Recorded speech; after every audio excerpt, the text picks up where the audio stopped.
Hello friends, welcome back to my channel IAS commando.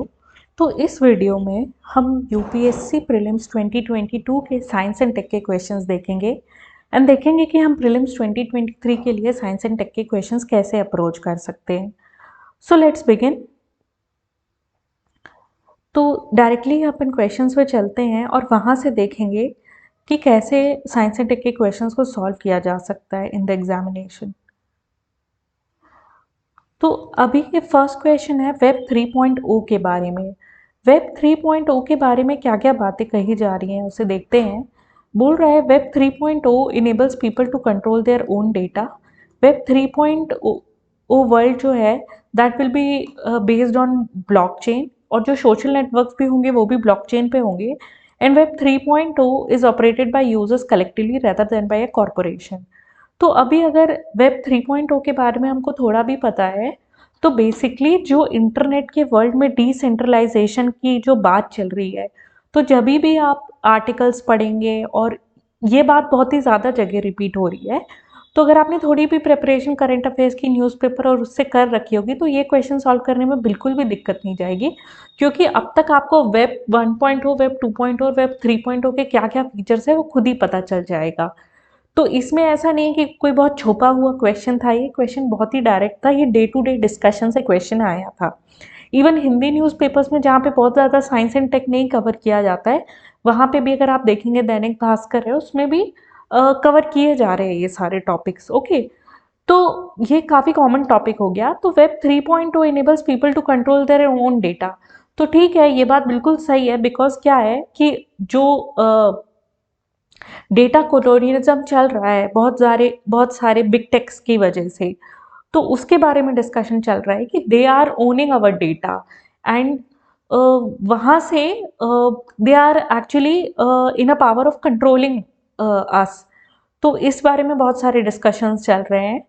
तो web 3.0 enables people to control their own data, yes, क्योंकि एक improved version है internet का, तो वो ज़्यादा प्राइवेसी देगा। Web 3.0 world there can be blockchain based social networks. Okay, तो ब्लॉकचेन बेस्ड सोशल नेटवर्क्स क्या है, वो डिसेंट्रलाइजेशन की ओर इंडिकेट कर रहे हैं। तो definitely this will be the answer.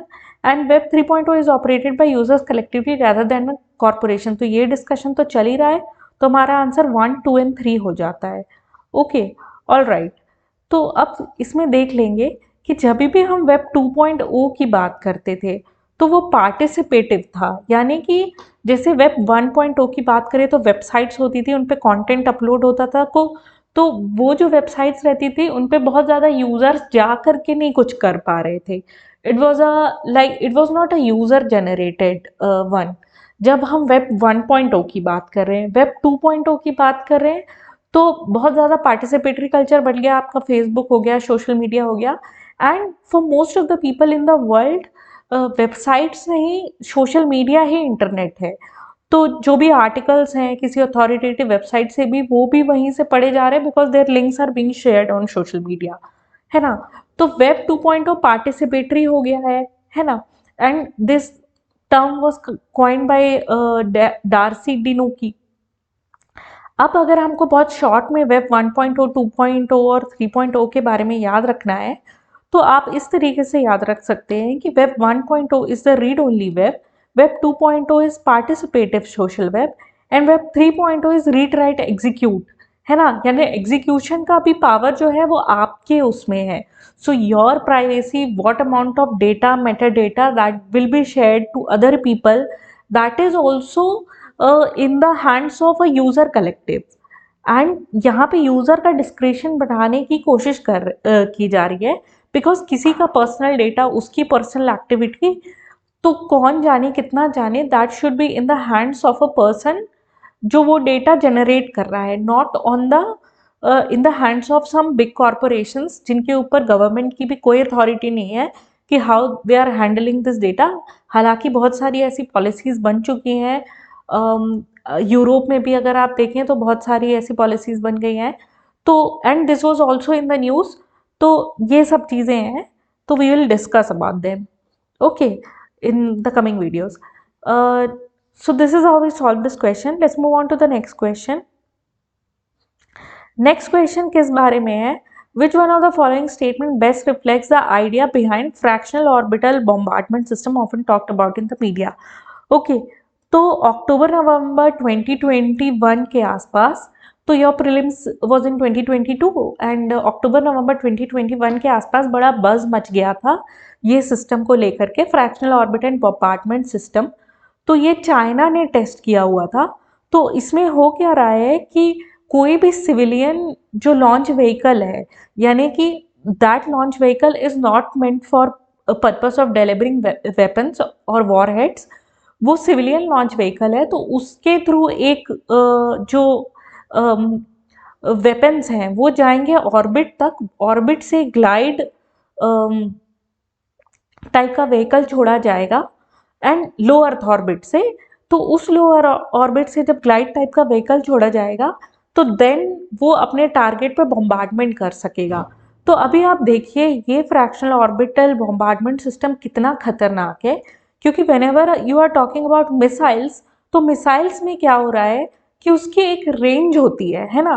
कुछ मिसाइल्स होती हैं जिनकी शॉर्ट रेंज होती है 200 से 500 किलोमीटर, आईसीबीएम्स होती हैं तो 3000 से 5000 किलोमीटर होती हैं। But think about this system that you just have to launch a system in low earth orbit, it will, तो वहां से लो अर्थ ऑर्बिट में जब चला गया तो वो एक सरकम नेविगेशन कर लेगा अर्थ का, और वहां से अपना ग्लाइड जो व्हीकल है वो छोड़ देगा। तो you don't have to develop a very advance system like ICBMs. तो ये बहुत ही खतरनाक सिस्टम है। तो यहाँ से सिक्योरिटी का जो सिनेरियो है बहुत ही डेंजरस हो जाता है, बिकॉज आपके जो रडार्स हैं वो वेपन सिस्टम जो आईसीबीएम्स है जो इनके लिए जो इनके लिए बने हुए हैं, तो your defence system will not be working in this case. Okay, and जब भी कोई सिविलियन एयरक्राफ्ट निकलेगा लो अर्थ ऑर्बिट में जाने के लिए, तो आप उसको ट्रैक कैसे करेंगे कि ये सैटेलाइट डिलीवर करने के लिए जा रहा है लो अर्थ ऑर्बिट में और it is going for weapons bombardment. तो यहाँ पे जो स्टेल्थ एक्शन है वो भी आ रहा है ना। तो यहाँ पे ये बात है कि अभी तक वर्ल्ड इसलिए भी सेफ है क्योंकि वेपन्स तो बहुत सारे डेवलप हो गए हैं, but we have safety system against them. But इसके लिए सेफ्टी तो बहुत ही डाउटफुल हो जाएगी। So this was in news. तो न्यूज़ बेस्ड है, अगर थोड़ा सा भी पढ़े है ना और ये चीज़ें बस क्रिएट कर रही हैं तो हमको पता चल जाएगा कि a missile is put into stable orbit around the earth and deorbits over a target on earth। तो हमको पता चल जाएगा कि this will be the answer. Okay, तो ये बहुत ही न्यूज़ बेस्ड क्वेश्चन था, तो इसलिए वो आसान हो जाता है क्योंकि न्यूज़ में भी था and it created a lot of buzz. Let's move on to the next question. ये क्वेश्चन पूछा है कि which one of the following is in the context in which the term qubit is used. तो qubit quantum computing का है। देखिए, अगर ये जो टॉपिक है ये पिछले 3-4 साल से बहुत ज़्यादा न्यूज़ में है, क्योंकि जब से क्वांटम कंप्यूटर्स डेवलप हो रहे हैं तो हम बोल रहे हैं कि जो कंप्यूटिंग पावर बहुत ही ज़्यादा बढ़ रहा है, तो जो आपकी क्रिप्टोग्राफिक टेक्निक्स हैं वो नहीं वर्क करेंगी, है ना। बिकॉज इसकी जो कंप्यूटिंग कैपेसिटी है बहुत ही हाई है, तो it can generate keys. Okay, तो एक नए टाइप का सिनेरियो डेवलप होएगा। स्टिल बहुत सारी चीज़ें हैं क्वांटम कंप्यूटिंग में, सारी यहाँ डिस्कस नहीं कर सकते, otherwise video will be very lengthy. Okay, तो ये बात इसमें नोट करने वाली है कि क्यूबिट आप वैसे भी गैस भी लगा लेंगे एंड नहीं भी लगा पाएंगे। तो 3-4 साल से ये टॉपिक काफ़ी न्यूज़ में है। साइंस एंड टेक में आजकल जो भी टॉपिक्स पूछे जा रहे हैं वो पिछले 3-4 साल से न्यूज़ में है।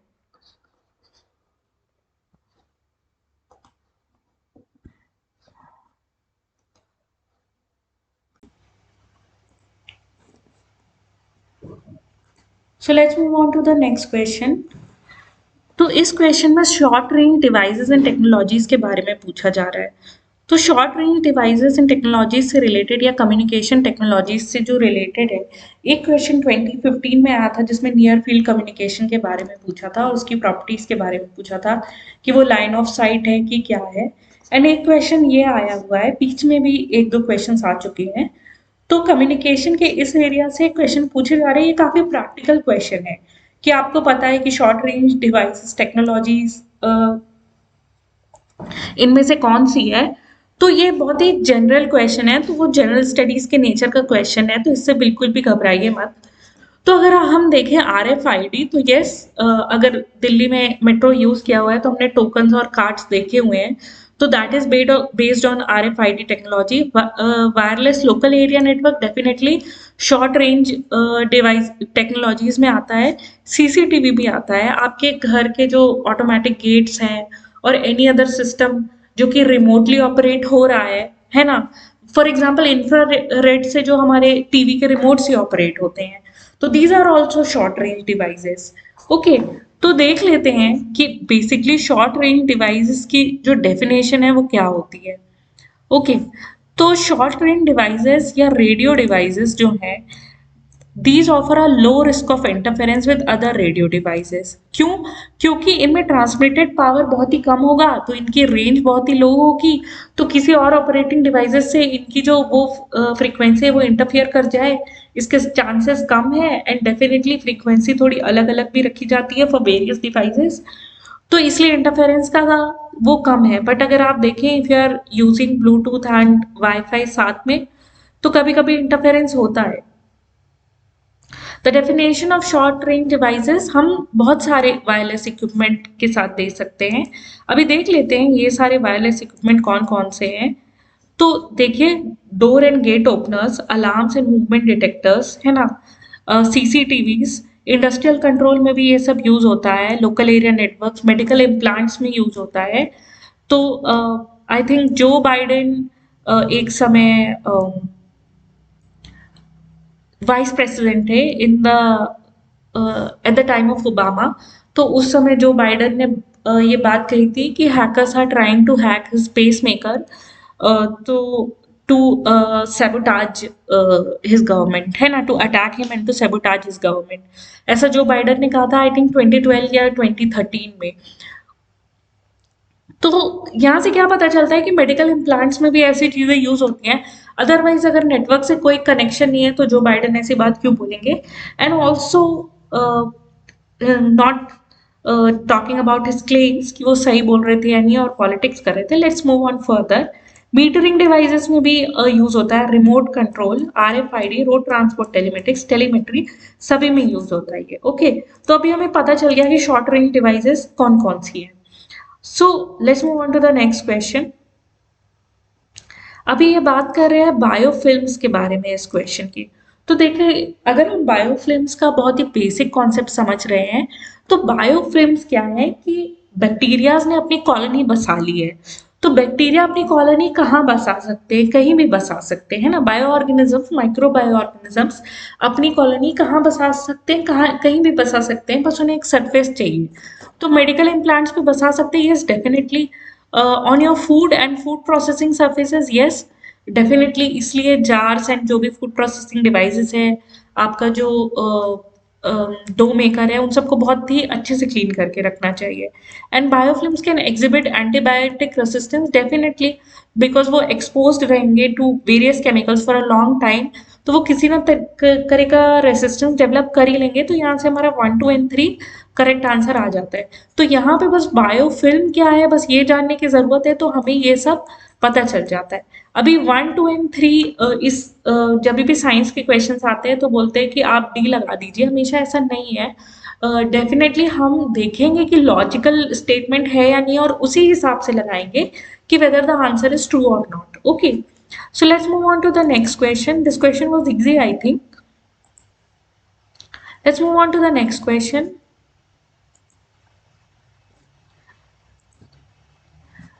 अभी हम प्रोबायोटिक्स की बात कर रहे हैं यहाँ पे।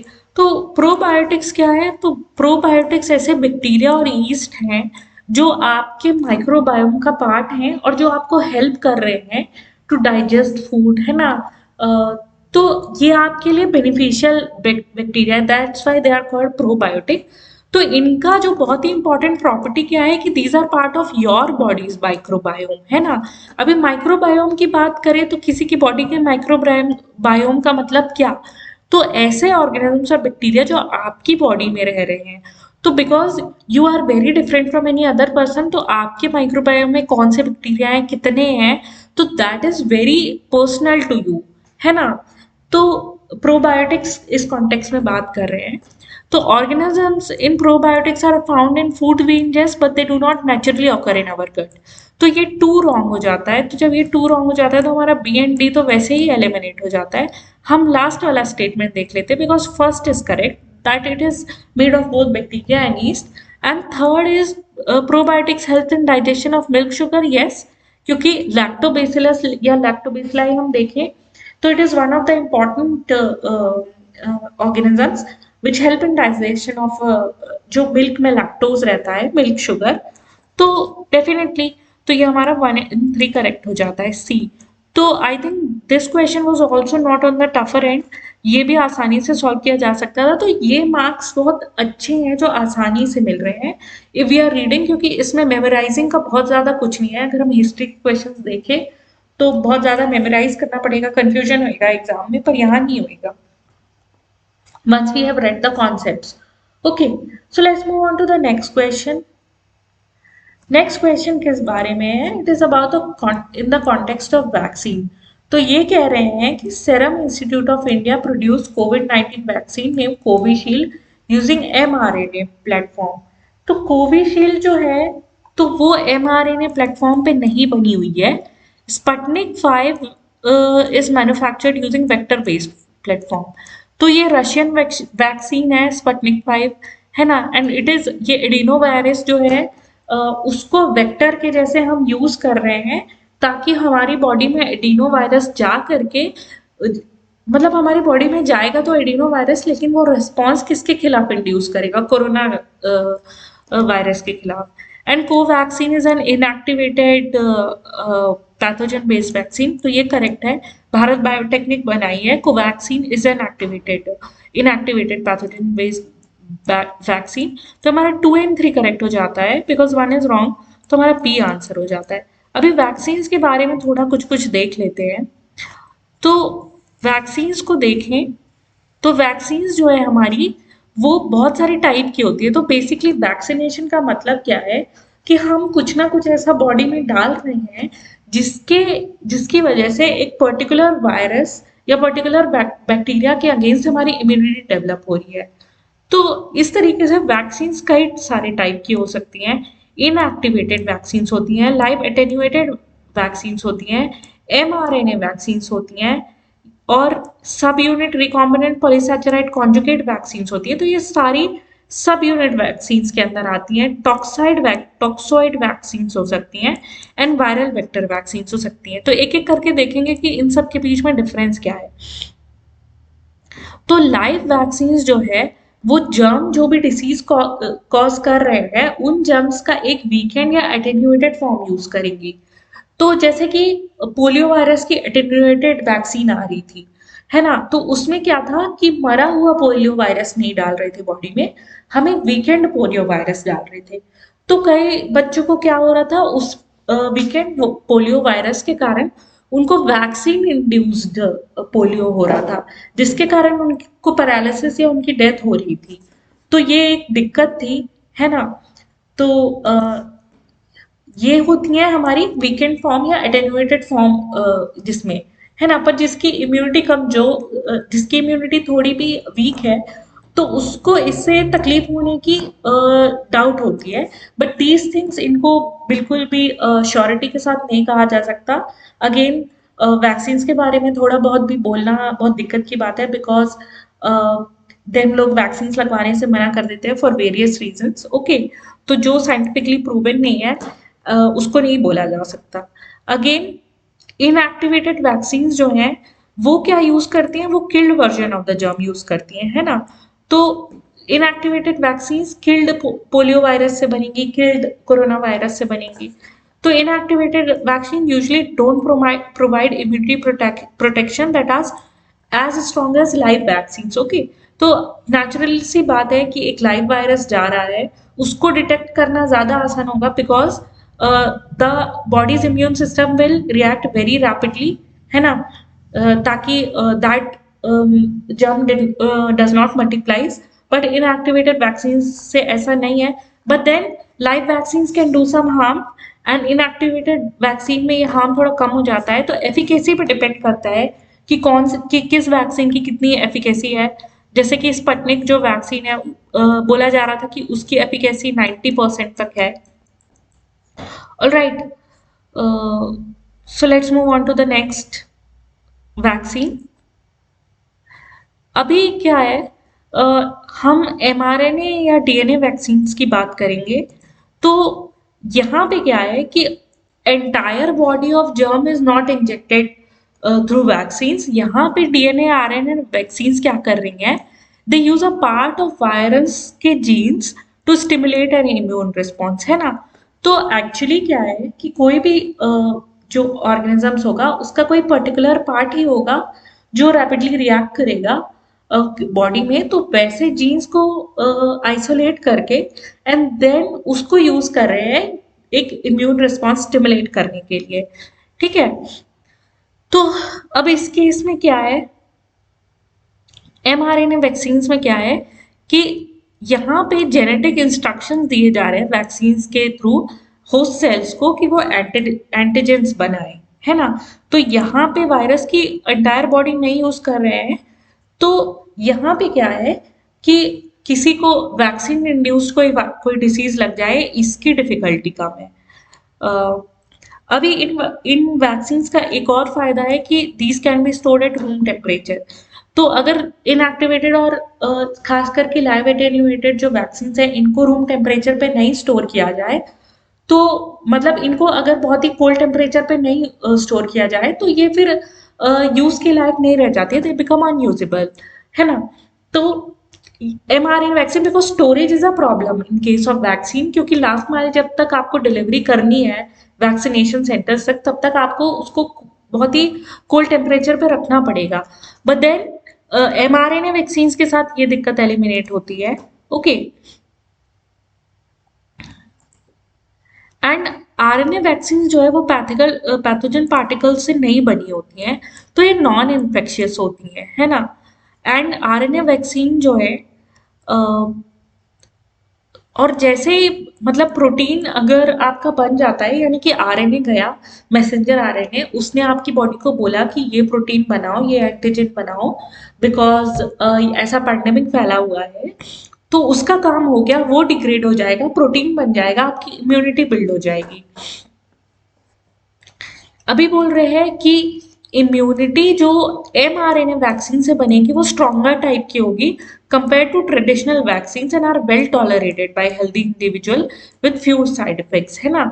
तो हमको एक बहुत ही इंपॉर्टेंट पॉइंट है कि mRNA वैक्सीन से जो इम्यूनिटी मिल रही है that is a stronger type of immunity. तो ये बहुत ही बड़ा एडवांटेज है।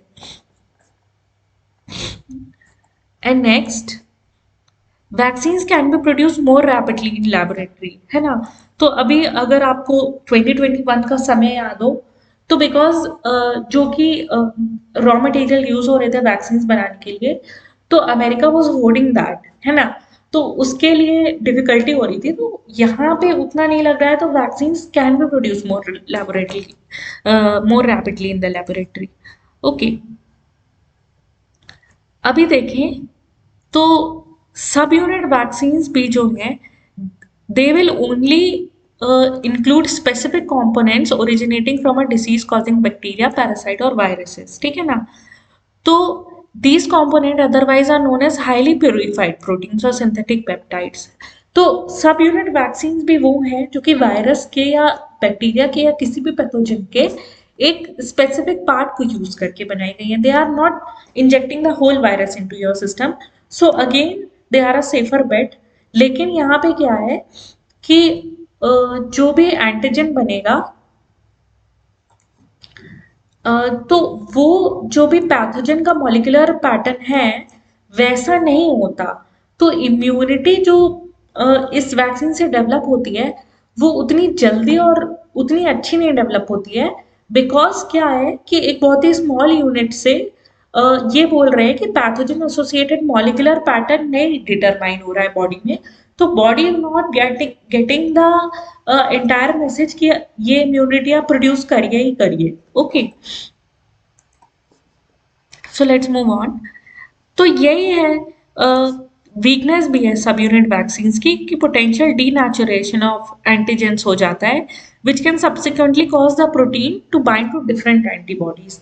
अभी डीनेचुरेशन का मतलब क्या है कि जैसे कि उसमें पेप्टाइड्स और पॉलीपेप्टाइड्स बॉन्ड होते हैं जो, तो वो अगर बिगड़ जाए तो वो सब यूनिट ही नहीं रह जाएगी, तो फिर क्या रिस्पॉन्स डेवलप होएगा। So it is said in the context of that thing. Okay, so let's move on. तो अभी हम ये बोल रहे हैं कि जो एंटीजेंस हैं सब यूनिट वैक्सीन में, ये बहुत ही हाई इम्यूनिटी नहीं प्रोड्यूस करवा पाते हैं। तो इसके लिए हमको कुछ और भी मटेरियल लगता है सब यूनिट वैक्सीन के साथ, जिसको हम एडजुवेंट्स कहते हैं, है ना। नाउ अभी अगर एडजुवेंट्स की बात आए वैक्सीन में, तो आप हमेशा याद रखिएगा कि it is associated with the sub unit vaccine. Okay, अभी सब यूनिट वैक्सीन के भी चार टाइप हैं। These are protein sub unit, polysaccharide sub unit, conjugate vaccine and peptide sub unit, है ना। तो ये हो सके तो याद रखिए।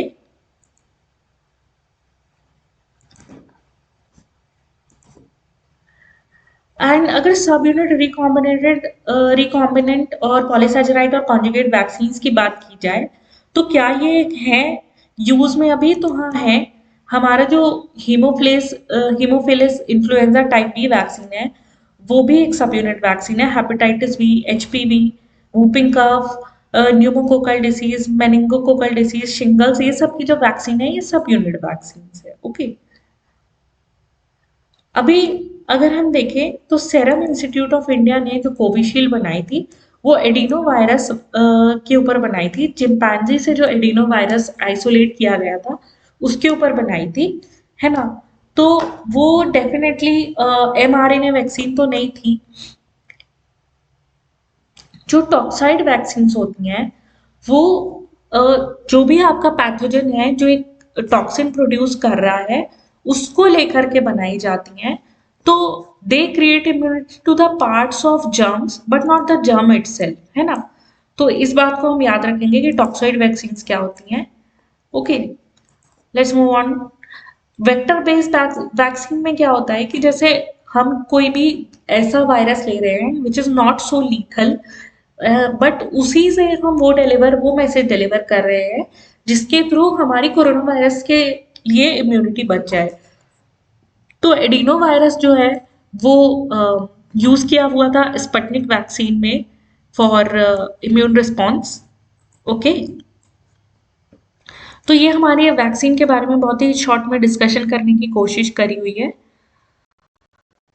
अभी जो इंडिया की mRNA वैक्सीन है वो पुणे के जेनोवा इंस्टीट्यूट ने बनाई हुई है, उसका नाम जेम कोवैक है। तो आप ये याद रख सकते हैं। यू कैन गूगल कि इंडिया में कौन कौन सी वैक्सीन बनाई गई हैं और वो किस किस मेथड पे बनाई गई हैं। तो it was a potential question obviously in 2022, क्योंकि 2021 में कोरोना के हैवॉक के थ्रू हम लोग गुजरे हैं बहुत ज़्यादा। Okay, so let's move on to the next question. ये क्वेश्चन को देखिए, if a major solar storm reaches the earth which of the following are possible effects on the earth, है ना। तो अगर हम इसको देखें, पहला क्वेश्चन है GPS and navigation system could fail. Yes, it could fail क्योंकि एटमॉस्फेयर नहीं है सोलर फ्लेयर्स के लिए, अर्थ को प्रोटेक्ट करने के लिए जीपीएस और नेविगेशन सिस्टम्स को। So definitely it could fail. अगर आप ये सुनामीज को देखें तो ये बोल रहे हैं कि सुनामी होगा इक्वेटोरियल रीजन में, किसकी वजह से? सोलर स्टॉर्म की वजह से।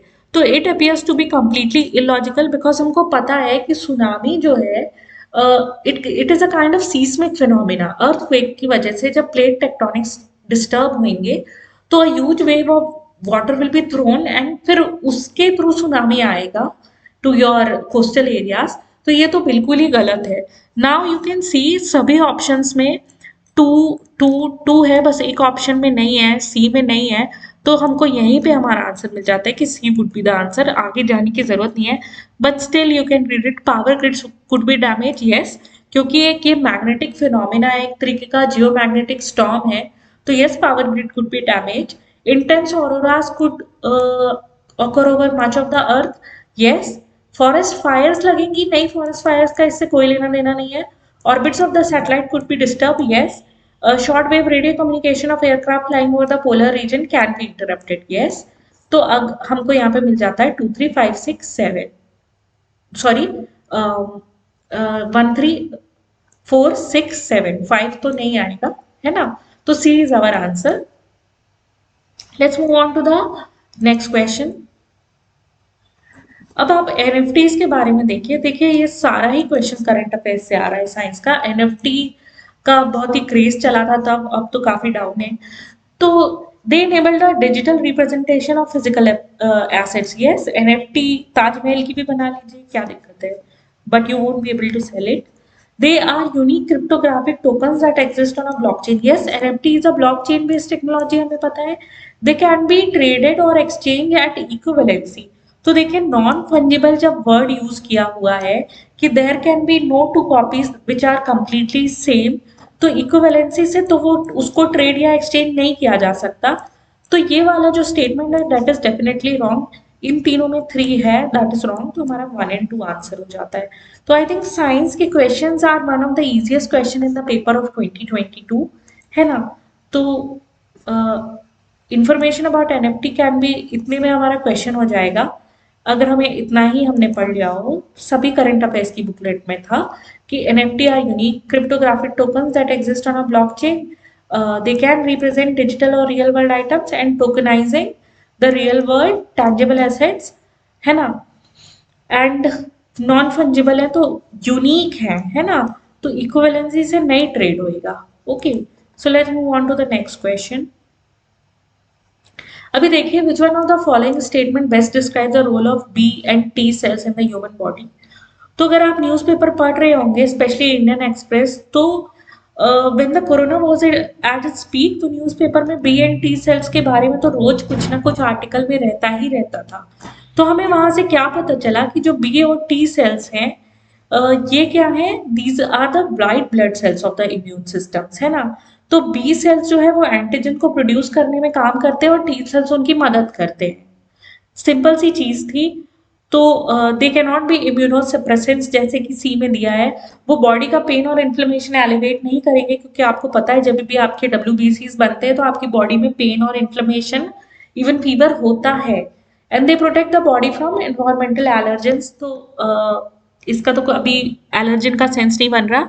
दे protect the body from diseases cause by pathogens, yes that definitely make sense. Okay, so हमारा आंसर है डी। तो डी यहाँ पे आंसर हो जाता है। Let's move on to the next question. Next question हमारा डीएनए बार कोडिंग के बारे में है। डीएनए बार कोडिंग से क्या होता है, तो डीएनए बार कोडिंग क्या है कि किसी भी जो हमारी स्पीसीज है उस लेवल का एक आइडेंटिफिकेशन टूल्स बनाया है बार कोड्स के टर्म में। यानी कि जीनोम का कोई भी पार्ट ले लेंगे, उसकी सीक्वेंसिंग करके उसको एक स्टैंडर्ड सीक्वेंस से कंपेयर करके उसको बार कोड के फॉर्म में ट्रांसफर कर देंगे, है ना। तो इस तरीके से कि स्पीसीज हमने ली, उसका कोई डीएनए डेटा बनाया और उसे बारकोड के फॉर्म में ट्रांसफॉर्म कर दिया। तो इससे स्पीसीज आइडेंटिफिकेशन, क्योंकि बारकोड से हमें क्या मदद मिलती है, आइडेंटिफिकेशन की। तो स्पीसीज आइडेंटिफिकेशन का बहुत ही अच्छा तरीका है ये।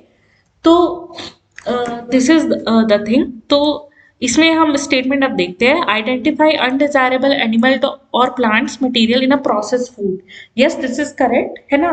अभी चाइना से कुछ प्रोडक्ट्स गए थे, उनके साथ ये टेक्नोलॉजी यूज की भी गई है। चाइना को प्रोडक्ट्स फिर वापस भी किए गए थे because it contain undesirable animals और plant materials. Okay, so definitely three is correct. Distinguish among species that look alike, हाँ बार कोडिंग का तो मतलब ही यही है ना कि जो अलाइक स्पीसीज है उनके जो डीएनए अलग है, बट उससे डिस्टिंग्विश करने का, है ना। And assess the age of a plant और एनिमल, तो एज नहीं एसेस करी जा रही है यहाँ पे, और उसका उससे कोई लेना देना नहीं है। This is simply detection of a DNA और उससे पता लगाना कि ये स्पीसीज एक्चुअली में है कौन सी। So D is the correct answer. Let's move on to the next question. ये वाला क्वेश्चन है with reference to software as a service consider the following statements, है ना। तो अभी ये जो सॉफ्टवेयर एज अ सर्विस है, या प्लेटफॉर्म एज अ सर्विस है या इंफ्रास्ट्रक्चर एज अ सर्विस है, ये सारे ही क्या है, क्लाउड बेस्ड सर्विस मॉडल हैं। तो ये सब क्लाउड कंप्यूटिंग से रिलेटेड है कि आप इंटरनेट के थ्रू कोई भी सर्विस एक्सेस कर रहे हैं, ठीक है ना। तो इसमें बेसिकली एक हायरार्की है कि जब आप infrastructure as a service use कर रहे हैं तो आप बाकी तो कंट्रोल अपने पास रख रहे हैं, जैसे कि operating system, development tool, application और डेटा का। आप सिर्फ किस चीज की सर्विस ले रहे हैं, स्टोरेज, नेटवर्किंग और सर्विस और सर्वर्स की। जब आप प्लेटफॉर्म एज अ सर्विस ले रहे हैं तो उसमें आपके ऑपरेटिंग सिस्टम और डेवलपमेंट टूल्स भी इंक्लूडेड है along with server, networking and storage. And जब आप सॉफ्टवेयर एज अ सर्विस ले रहे हैं तो आपके एप्लीकेशन और डेटा भी है। तो बेसिकली कि अगर आप इंफ्रास्ट्रक्चर एज अ सर्विस ले रहे हैं, है ना, तो इसको हम ऐसे बोल सकते हैं कि जैसे आपको कोई गारमेंट पहनना है, तो इंफ्रास्ट्रक्चर एज अ सर्विस का क्या मतलब है कि एटलीस्ट आपका जो धागा है वो बना हुआ आया है ना, and the rest thing you are doing at your home, कि मेकिंग अ क्लोथ, उसकी वैरायटी, उसकी डिजाइन, उसको किसी भी गारमेंट पे ट्रांसफॉर्म करना, that you are doing at on an own. आप सिर्फ धागा ले रहे हैं। प्लेटफॉर्म एज अ सर्विस में क्या है कि आपके पास पूरा कपड़ा आ रहा है थान में, now you are making a garment. And software as a service क्या है कि कोई भी रेडीमेड गारमेंट है, आप उसको यूज कर रहे हैं, कस्टमाइज सिर्फ आप उसको स्टिकर्स और ये सब लगा करके कर रहे हैं। एनालॉगी पूरी तो सही नहीं है, बट कुछ हद तक सही है। तो लेट्स सी। तो SaaS buyers can customize the user interface and can change data fields. Yes. SaaS users can access their data through mobile devices. Yes. क्यों नहीं कर सकेंगे, बिल्कुल कर सकेंगे SaaS यूजर्स, क्योंकि सारा ही एप्लीकेशन और डेटा हो गया है। आपको बोल रहा है कि आपको एप्लीकेशन भी रखने की जरूरत नहीं है, सॉफ्टवेयर भी रखने की जरूरत नहीं है। You just go over the internet and access the kind of service that is being provided. And बोल रहे हैं कि आउटलुक, हॉटमेल और Yahoo mail, these are a form of SaaS। Yes, these are definitely a form of SaaS। तो हमारा यहाँ से 1, 2 and 3 right हो जाता है। ओके,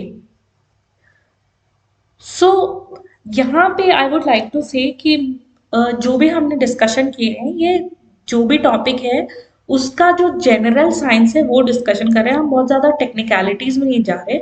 हमारा पर्पस है सिर्फ क्वेश्चन सॉल्व करना, हमको यहाँ पे उसका टेक्नीशियन नहीं बनना है ना। तो इसीलिए अगर आपको बनना है देन वेल एंड गुड, है ना। वी नीड इनोवेटर्स, बट छोटे छोटे बहुत ज़्यादा माइन्यूट डिटेल्स में ना फंसे। जो यूपीएससी जो भी इंटरप्रिटेशन लेता है वो काफी ब्रॉड ही लेता है। Okay, so this was the discussion for prelims 2022. If you like this video, press the like button and subscribe to my channel, share it with your friends, and press the bell icon so that you can get a notification whenever I upload a video. Thank you if you're listening up till now. Thank you so much for the discussion, and all the best for your prelims examination. Thank you so much.